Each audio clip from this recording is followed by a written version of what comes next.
안녕하세요. 하루필스 말씀 충전 하필큐티 조종환입니다. 오늘 함께 나눌 하나님 말씀은 욥기 2장 1절에서 13절까지 말씀입니다. 하루는 하나님의 아들들이 와서 주님 앞에 서고 사탄도 그들과 함께 주님 앞에 섰다. 주님께서 사탄에게 어디를 갔다가 오는 길이냐 하고 물으셨다. 사탄은 주님께 땅을 이리저리 돌아다니다가 오는 길입니다 하고 대답하였다. 주님께서 사탄에게 말씀하셨다. 너는 내 종 욥을 잘 살펴보았느냐? 이 세상에 그 사람만큼 흠이 없고 정직한 사람, 그렇게 하나님을 경외하고 악을 멀리하는 사람이 없다. 내가 나를 부추겨서 공연히 그를 해치려고 하였지만 그는 여전히 자기의 온전함을 굳게 지키고 있지 않느냐? 우리는 욥기를 시작하면서 동일한 천상회의의 이야기를 읽었었습니다. 그때도 하나님은 사탄에게 어디를 갔다가 오는 길이냐고 질문하셨죠. 동일하게 지적했었던 것처럼 하나님이 이 사실을 모르셨을 리가 없습니다. 하나님은 사탄이 지켜봤던 모든 것들을 알고 계심에도 불구하고 질문하고 계시고 사탄은 말을 돌리고 있는 중입니다. 하나님은 전국을 찌르시면서 이 욥이 얼마나 흠없고 정직하게 온전함을 지켰는지에 대해서 칭찬하십니다. 그렇게 욥을 두둔하시는 거죠. 여기에서 사탄이 하나님을 부추겨서 이런 고통이 일어났다는 것에 대해서 하나님의 악에 휘둘리시는 분이시라고 곧장 해석해 버릴 필요는 없습니다. 하나님이 허락하신 것은 인간의 연약함, 또 사탄의 충동 모두를 뒤집어서 하나님의 신실하심을 보이실 수 있다라는 증거로 그렇게 만드실 수 있는 분이시라는 사실을 증명하시기 위하심이라는 게 드러나게 될 겁니다. 우리는 그 과정이 얼마나 힘겹고 어려운 눈물과 고통의 골짜기를 걸어가야 하는지 알고 있지만 그 끝, 결말은 반드시 선하리라는 것을 믿습니다. 사탄이 주님께 아뢰었다. 가죽은 가죽으로 대신할 수 있습니다. 사람은 자기 생명을 지키는 일이면 자기가 가진 모든 것을 버립니다. 이제라도 주님께서 손을 들어서 그의 뼈와 살을 치시면 그는 당장 주님 앞에서 주님을 저주하고 말 것입니다. 주님께서 사탄에게 말씀하셨다. 그렇다면 그를 너에게 맡겨보겠다. 그러나 그의 생명만은 건드리지 말아라. 사탄은 다시금 욥을 시험하시라고 말하고 있습니다. 이번에는 욥의 뼈와 살이 쳐지게 됩니다. 이건 단지 육체적인 시험만을 이야기하는 것으로 읽혀지기보다는 가장 친밀한 관계, 그러니까 아담이 하와에게 말했던 내 뼈 중에 뼈요 살 중에 살이라고 말했던 표현을 생각나게 만들어요. 그래서 이 뼈와 살이 쳐짐으로써 그의 육체가 생명의 위협을 받음과 동시에 자신의 영혼의 동반자인 아내가 완전히 뒤돌아서리라는 것을 예상하게 됩니다.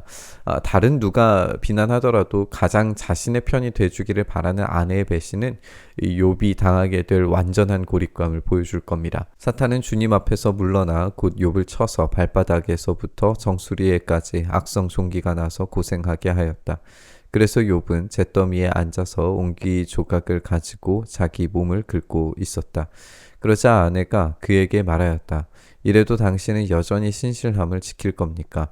차라리 하나님을 저주하고서 죽는 것이 낫겠습니다. 그러나 욥은 그에게 이렇게 대답하였다. 당신까지도 어리석은 여자들처럼 말하는구려. 우리가 누리는 복도 하나님께로부터 받았는데 어찌 재앙이라고 해서 못 받는다 하겠소. 이렇게 하여 욥은 이 모든 어려움을 당하고서도 말로 죄를 짓지 않았다. 이 두 번째 시험은 자신의 신체와 또 가장 가까운 아내와의 관계가 완전히 무너져 내리는 것이었습니다. 온 몸에 악성 종기가 났다라는 것은 욥이 신적인 심판을 받았다는 증거로 삼기 좋았을 겁니다. 그의 의롭게 여겨졌던 모든 행동을 알고 있는 사람들이라면 욥의 상태만 보더라도 두 가지의 결론을 내려야 해요. 하나는 하나님이 없다거나 하나님이 악하시다는 것. 이게 아니면 욥은 지금까지 가식적인 존재였다라는 거죠. 이 두 가지 결론 중에 하나를 선택하게 되는 거예요. 욥의 친구들은 끈질기게 욥에게서 잘못을 찾으려고 노력하고 그를 정죄하고자 할 겁니다. 이 이야기의 시작은 자신을 가장 잘 알 거라고 믿었던 아내의 배신으로 이루어지게 되는데 아내는 하나님을 저주하고 죽으라고 이야기해요.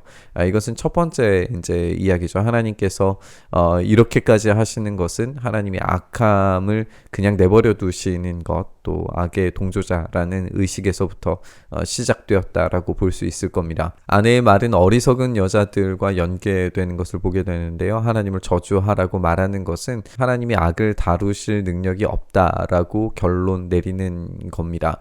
욥은 결코 그 죄의 구렁텅이에서 함께 뒹굴지 않습니다. 복도 하나님께 받았다면 재앙도 하나님께 받은 겁니다. 그것을 내리시는 분은 하나님이십니다.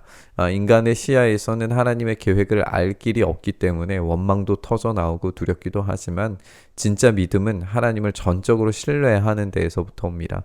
욥은 모든 어려움에도 불구하고 죄를 짓지는 않습니다. 그때 욥의 친구 세 사람, 곧 대만 사람 엘리바스와 수아 사람 빌닷과 나아마 사람 소발은 욥이 이 모든 재앙을 만나서 고생한다는 소식을 듣고 욥을 달래고 위로하려고 저마다 집을 떠나서 욥에게로 왔다. 그들이 멀리서 욥을 보았으나 그가 욥인 줄 알지 못하였다. 그들은 한참 뒤에야 그가 바로 욥인 줄을 알고 슬픔을 못 이겨 소리를 내어 울면서 겉옷을 찢고 또 공중에 티끌을 날려서 머리에 뒤집었었다. 그들은 밤낮 이랫 동안을 욥과 함께 땅바닥에 앉아 있으면서도 욥이 겪는 고통이 너무나도 처참하여 입을 열어 한마디도 할 수 없었다. 욥의 세 친구가 등장을 합니다. 그들은 여러 지방에서 모였어요. 일단 지금의 장면은 이 세 친구들이 얼마나 긍정적으로 등장하는지를 생각을 해봐야 됩니다. 그들은 악의적으로 친구들을 향해서 다가온 자들이 아니에요. 먼 곳으로부터 여행해야 했고 위로하려고 왔고 울며 옷을 찢고 티끌을 날려서 애도를 표하는 모습을 보여줍니다. 심지어 이랫 동안 욥과 함께 땅바닥에 앉아 있으면서 아무 말도 하지 않았습니다. 그야말로 로마서에서 우리가 배우는 것처럼 우는 자와 함께 우는 그런 자들이었습니다.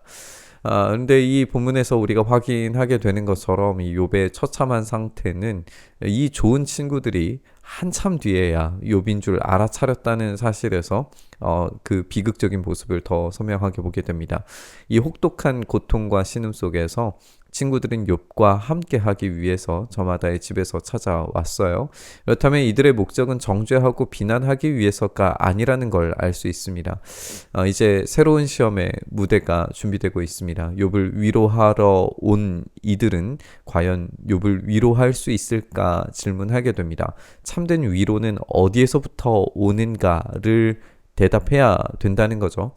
진리에 대해서 어떤 가치관을 이 친구들은 가지고 있을까를 질문하면서 바라봤을 때 무엇이 참된 위로를 가지고 오는가를 우리가 확인하게 될 겁니다. 우리는 안에 이어서 이 친구들마저도 욥을 괴롭히게 되리라는 것을 알고 있습니다. 이 욥은 전 인격적으로 고통받습니다. 그가 오랜 시간 동안 고통을 받고 있는 중이라는 것은 친구들이 알아보지 못하는 것을 통해서 우리가 알아봤습니다.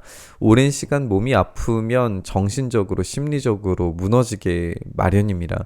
그런 상황에서 가장 가까이 있어줘야 할 아내가 하나님을 저주하라고 말했어요. 하나님이 악을 관리하고 있지 않다라고 그렇게 판단을 하는 거죠.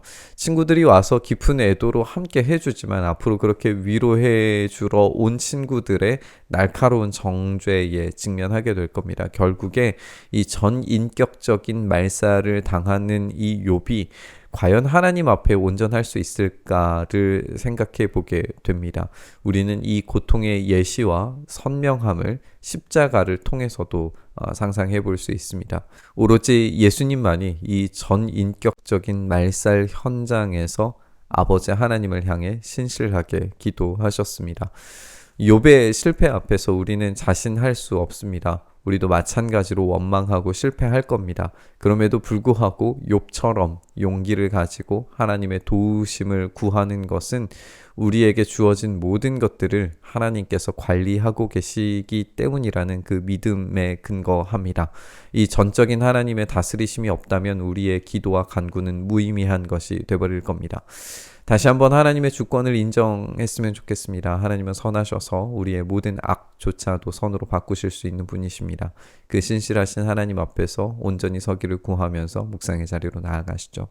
하나님께서 악을 다스리고 계시는가, 관리하고 계시는가, 아니면 우리의 죄 때문에 이런 일들이 벌어졌는가, 이 질문들은 하나님께서 마침내 선으로 모든 것들을 결론 지으시리라고 하는 그 참된 결론 앞에서 무의미한 것이 된다는 것을 우리가 다시 한번 생각합니다.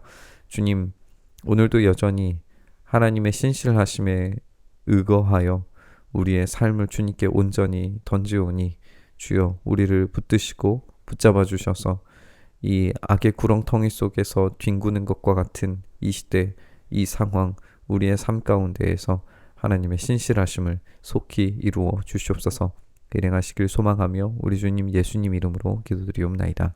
아멘.